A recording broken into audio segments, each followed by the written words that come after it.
Well, good day. Have a morning sip of my coffee, and we're ready to do today's living word. I'm Dwayne Matz. Yesterday we talked about God's care for birds. In fact, the sparrows were even allowed to nest in the temple, which explains why women wear hats in church. Now, I'm only kidding. There's a better reason than that. And someday we'll have to talk about that as we get to it here in the scriptures.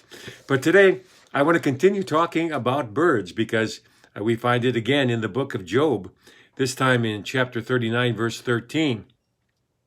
The wings of the ostrich wave proudly, but are her wings and pinions like the kindly stork's? For she leaves her eggs on the ground and warms them in the dust. She forgets that a foot may crush them, or that a wild beast may break them. She treats her young harshly, as though they were not hers. Her labor is in vain without concern, because God deprived her of wisdom and did not endow her with understanding. When she lifts herself on high, she scorns the horse and the rider. That's Job 39, 13 through 18. And as I was reading this, I found it kind of ironic that the stork is mentioned here, and the stork, that oft used personification of baby delivery, is mentioned here and placed alongside the wisdomless ostrich. The stork referred to as kindly, and the ostrich, well, not so much. I guess the best word we could find would be careless, without wisdom. Her attitude toward her young is very similar to that of the pro-choice crowd.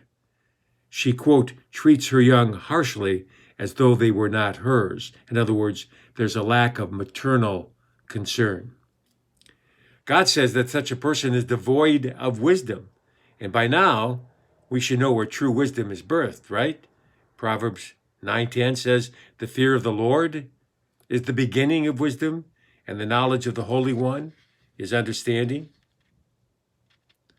Now, maybe you've played the role of the ostrich and participated in the act of abortion. Perhaps fear of your circumstances trumped your fear of the Lord, and there went your wisdom, and you chose to end the life of your baby. Well, do not despair. A proper understanding of the Holy One will also tell you that there is no sin that Jesus did not pay for on the cross.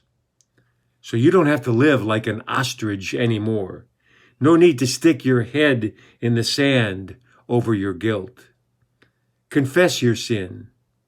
Receive God's forgiveness. And from this day forth, seek to lead the life of the kindly stork. Get involved for the right to life. Proverbs 24:11 says, deliver those who are drawn toward death and hold back those stumbling to the slaughter. I'm Dwayne Matz. That's today's living word.